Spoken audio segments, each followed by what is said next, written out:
उदयगढ़ चक्रवर्ती श्री श्री श्री विक्रम सिंह महाराज की ప్రజలారా ఇప్పుడు జరగబోయే ఈ పోటీకి న్యాయ నిర్ణేత ఉదయగఢ్కి కాబోయే మహారాణి మహారాజు గారి ఏకైక పుత్రిక యువరాణి మిత్రవిందాదేవి. ప్రథమ పోటీదారు మహారాజు గారి స్వయాన మేనల్లుడు ఈ రాజ్యానికి సర్వ సైన్యాధ్యక్షుడు రణదేవ్ పిల్లా.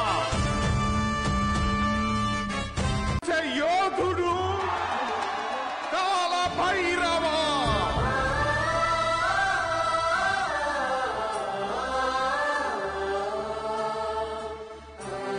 కాల భైరవ